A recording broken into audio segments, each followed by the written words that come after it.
So today I'm going to show you how to set up your Apple Classroom in all of your classes, and then how to use Apple Classroom to support you with learning and teaching in your lessons now that pupils have their one-to-one devices.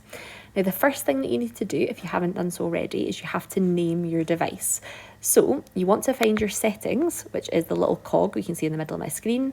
If you're struggling to find it, put your finger on the screen and pull down until your search function comes up, and then just type in settings and open.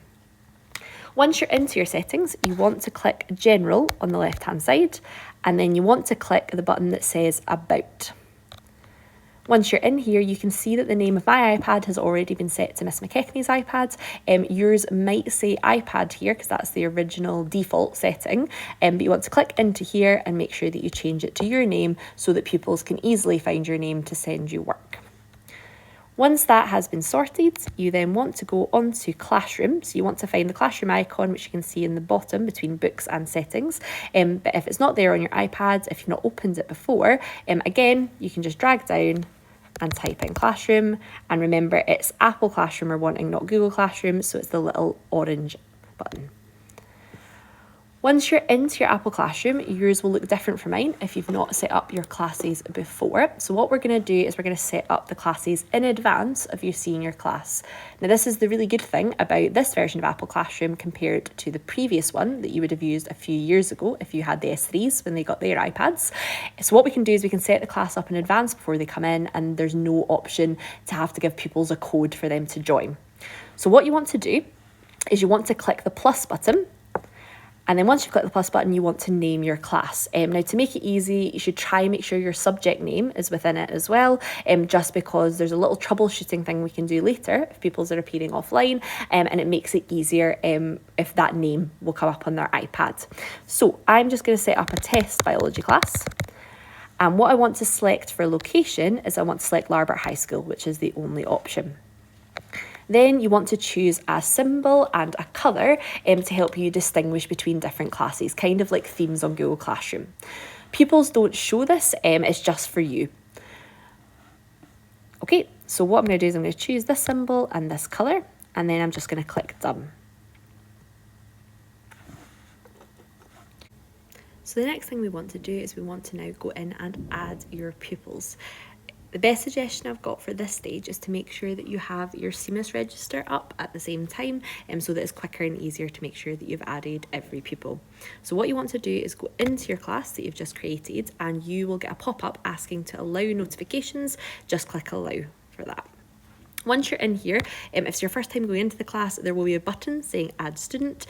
If there's not, there's the three little buttons on the top right-hand side here that you can see in blue. If you click that, and then click Add Students, it'll bring up this menu.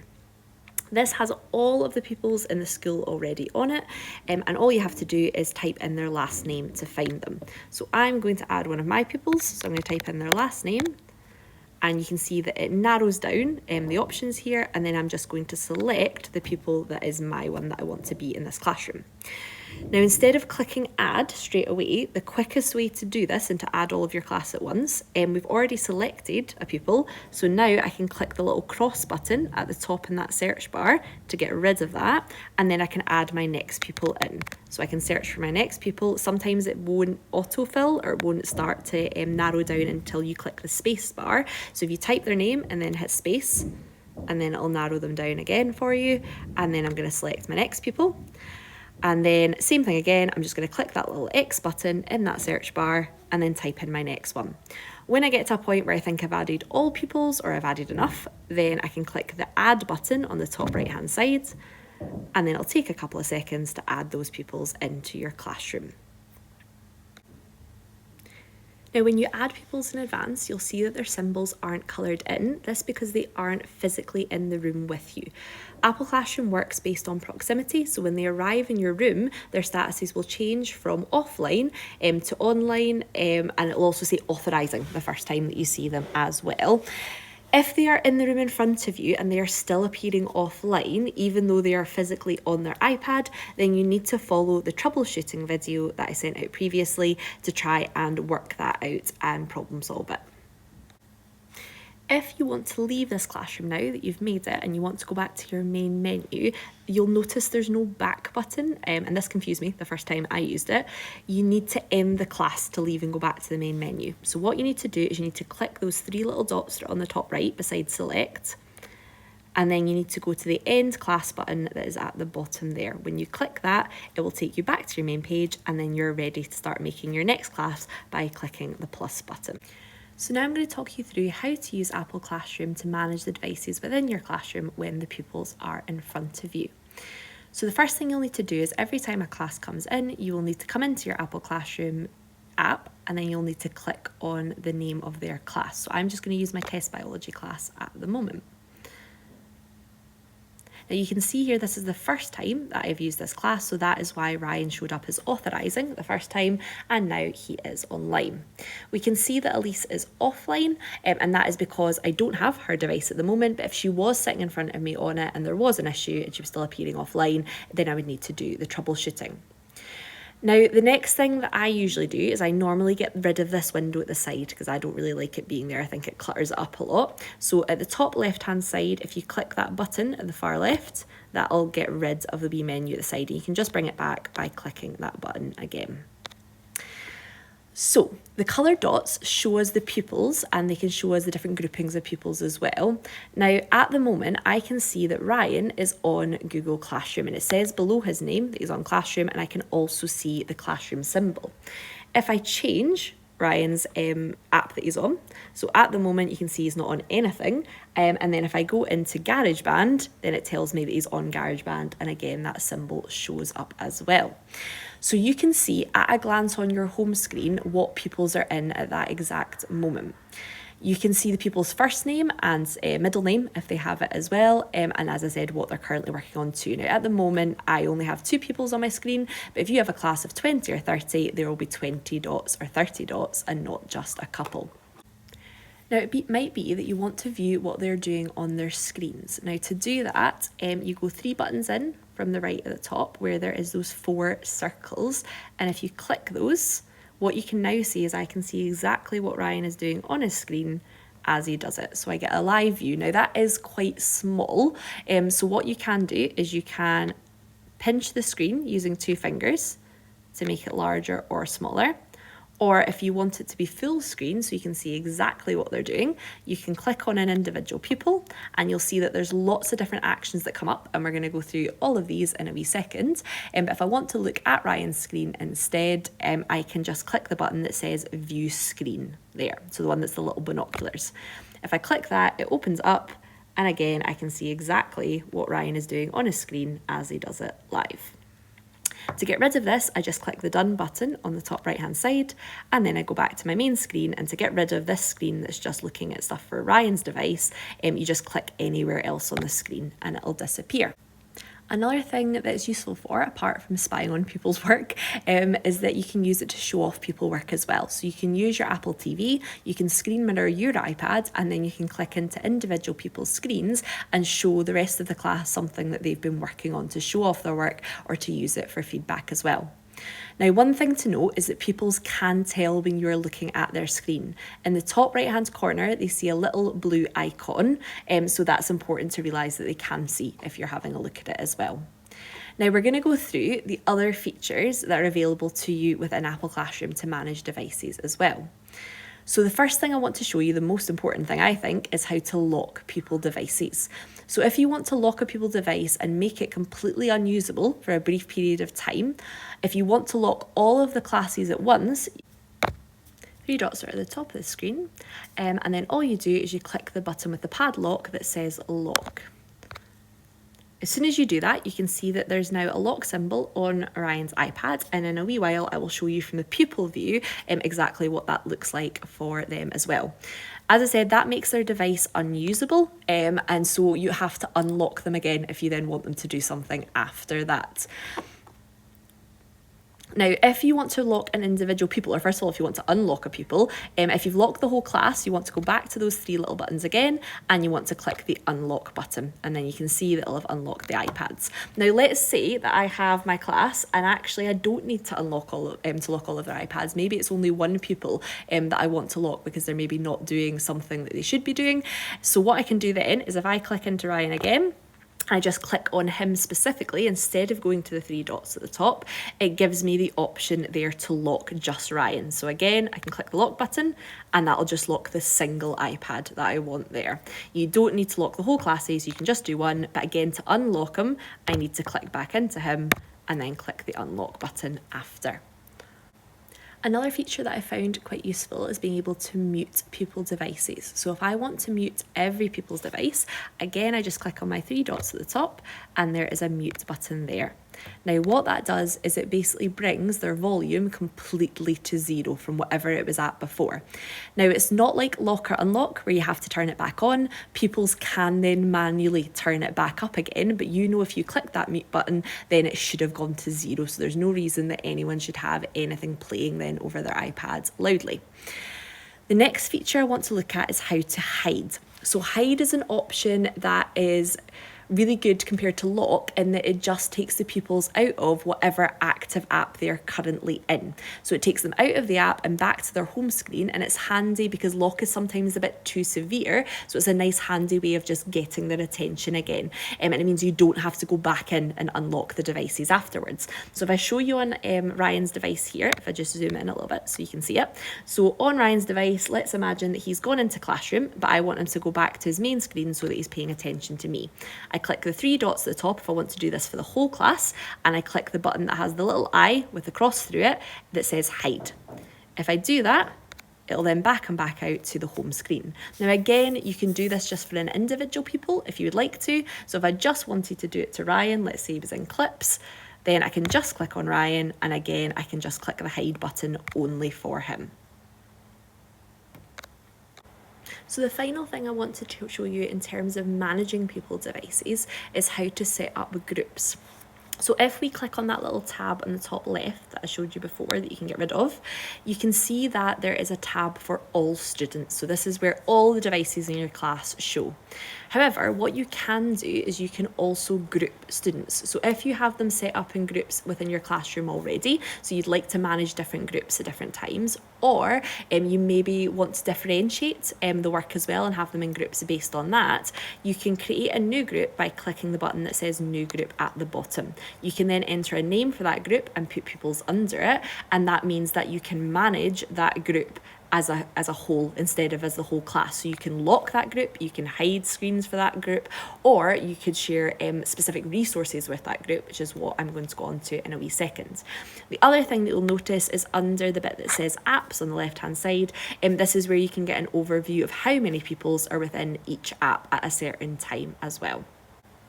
So another great function of Apple Classroom, apart from being able to manage pupils' devices, you can also use it to easily share resources with pupils as well, or to direct them into particular apps or particular websites that you would like them to use within that lesson. So the first thing I want to show you is how to get a particular app to open on all pupil devices or on a single pupil device if you want to direct them somewhere. So the button we want to use for this is the little stack on the top left hand side. So not the button that toggles in and out of that view, but the one beside it. If you click that, what will happen is it will open up a list of potential apps that you can put the pupils into. So if you do this, the pupils can come out of the app as soon as you put them into it. So something useful to note is that there's a wee feature at the bottom that says lock in app after opening. So if you toggle this feature on and then you click an app, that means that those pupils will be forced into that app on their iPads, and also they will be locked into it as well. So they will not be able to come out of it even if they put their iPad to sleep. Now, one thing to note with this is all of the pupils have to have all of these apps downloaded for you to be able to force them into it. If they don't, either you won't see the app there, or when you try and do it, it will say it's failed. So let's see a bit how this works. So let's say that I want to open on both pupil devices and I want to force them both into Google Docs, and I'm going to want to lock them in after opening. So if I click lock in after opening and then click Docs, it's going to say it's opening Docs on their devices. and it is only going to work on one device because I've only got Ryan in the classroom at the moment. So I'm going to click done there, and you can see on Ryan's device that I have now put him into Google Docs, and he now can't get out of it unless I let him. The way to let him out of it is you can just click, and again click the unlock button that we saw before on the right hand side. And that means they can now come out of that app and go to something different if we want to. Now, another way to use this, instead of getting an app to open on all pupil devices, I maybe only want to get it to open on one pupil's device. So maybe one pupil, I want them to go and look at a specific set of notes on Classroom. So what you do for that, like we did before, is you click the pupil individually, and again, you have all of the same options here that we had before. And we've still got that little stack on the left-hand side that says open. So if I click that, again, just for Ryan, I could force him into any one of these apps. And again, I could lock him in if I wanted to as well. So I'm going to force him into Classroom. So I'm going to click that, and it's going to open on his device there. So on that note about the different apps, so as I said, all pupils, if you want to open an app on all devices, will have to have that downloaded, otherwise you will end up with an error message. If you're going to use an app that all pupils will need to use, you want them all to have it on their device in advance. So the best thing to do is to get them to download this app ahead of time, either as homework or at the end of the previous period, so it doesn't delay the start to the lesson if they don't have it. The next thing I want to look at is the navigate option. So this doesn't open a particular app, instead it navigates them to a particular project or website. So if you tap on the navigate option, which is the compass on the top left hand side, it will open up with options for books or Safari. Again, you can lock into after opening if you would like to. Now if you click Safari, you need to have stored the websites that you want as a bookmark ahead of time, which is slightly frustrating. So what you can do is you can create folders in advance with the websites that you want to be able to share with pupils, but there's also a quicker way that you can get all pupils to navigate to the same website, but it just means you can't lock them into it, and I'll show you that just now. But again, just remember, before I go on to that other quicker way, is that you can also navigate certain pupils, individual pupils, to a website by just clicking on their name again, and again, just clicking that compass button there. So remember, if it's in this window, it's only for that individual pupil. If you want to do it to the whole class, you need to use one of the options along the top. What I also should mention is you can navigate different groups to different sites as well, just by using those groupings that we talked about earlier. So if you do make groupings for your classroom, you can go into those groupings and then you can basically direct them to different websites. For example, if you've got different groups in your class and they're all going to research a slightly different thing, you can navigate them to those websites as a group instead of having to go into every individual pupil to do it. Now, the other thing I wanted to show you was just a simpler way of navigating people to websites, because I know that I'm not organised enough to probably save all of my websites as bookmarks in advance. So what you can do, if you find a website during a lesson and you think, I really want to get all of the people share this with all of them, what you need to do is you need to navigate to your Safari app. So you want to go to Safari and you want to have a website open that you want to share with pupils. So I am teaching, for example, my S2s about tardigrades. So I might find a really good website about tardigrades and what they are, and I might want to share this with the class. Now, instead of me having to go in and bookmark this to then share it later, what I can do is I can share it straight from the Safari app, but using the fact that I've got them all on Apple Classroom at the moment. So what you do to share is you go to the bar at the top where it says Britannica.com, and on the right hand side there is the box with the arrow pointing up the way. That is the share button. So if you click that, it'll open lots of options. The one that we want to go for is we want to go for AirDrop. So if we click the AirDrop button, you'll get your usual, everyone that's got Bluetooth on at the moment, you'll see their devices showing up in the other people section. But if you look at the people section at the top, that is my test biology class, the one that I made on Apple Classroom. So what this will do is if I have, say, 20 people in my National 5 class in at the moment, and I've got it open in Apple Classroom, it will give me one button at the top of the page in AirDrop that allows me to send it to every single one of them. So if I want to send this tardigrade website to my whole class, I just click that one button and it'll say sending, and it will open on all of their devices. It is a much quicker way rather than having to go and bookmark the website and then share through Apple Classroom. Now, the last thing we need to do is we want to end the class. So again, at the end of every lesson, it's really important that you end the lesson to prevent it interfering with the next class, the next teacher that the pupils go to with their iPads, especially if you lock the devices. You really need to unlock them before they go. So remember, the way to end the class is to click the three dots on the top right hand side, and you just click end class, and that will take you to the summary. This is one of my favourite features of Apple Classroom. So at the end of each lesson, you get a class summary, which gives you a bit of data about the productivity of your pupils. So what have they been up to during the lesson? So the first thing it does is it gives you a list of app usage. So these are all apps that have been used within the lesson by a variety of pupils. Now, obviously, I've only had one pupil at the moment, so I can show you a different one in a second that gives you a better overview. But if you click these apps, what it does is it shows you when in the lesson and for how long that pupil was on a particular app. So if I wanted to know why one of my pupils was on GarageBand, I can see that Ryan was only on it for 5 seconds and that it was near the beginning of the lesson. You can also look at the students individually underneath as well. So I can click on Ryan and I can see exactly what his productivity looked like within the lesson. So I can see when he was in Classroom, which he was on for 11 minutes. I can see that at the end of the lesson he was on Safari for 35 seconds, and it just gives me a little overview of what they have been up to. Now, the one issue with this that I found, I love it, but it disappears as soon as you click done on the top right hand corner. So if there is something that I maybe want to have a wee discussion with the people about after in terms of their productivity, what I would normally do is take a screenshot of this so that I can use it later on to show them.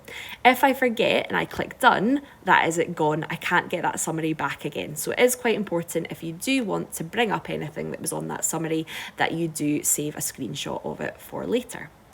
So just to show you how things look from a pupil perspective. So this is a pupil's device.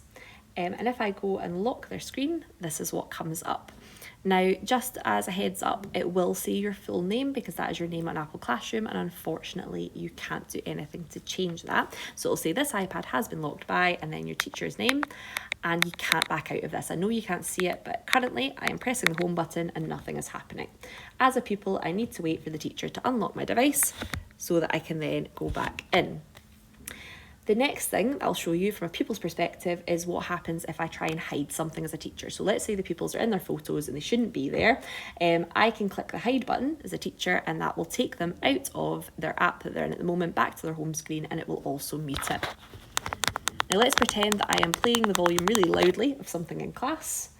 Again, teacher goes to mute it, and if you watch the top of the screen at the moment, you can see that my volume has now gone back to 0 as well. The last thing I want to show you is what happens from a pupil's point of view when a teacher forces them into an app. So if I force them into Google Docs and I lock them in after opening, it'll take a couple of seconds, but eventually it's going to force the pupil device into Docs. And again, you can't see it, but I'm clicking the home button and I can't get out of it again until the teacher unlocks it. So that's what it looks like from a pupil's perspective. Now, I hope that's helped. I hope now that you know how to set up your classes, that you're comfortable with being able to manage devices and what the buttons do for that, and also with how to share resources with the pupils using Apple Classroom as well. If you have any questions at all that I've not answered in the video, or there's anything you don't understand, please feel free to get in touch with myself or one of the digital champions, and we'll be happy to help. Thank you.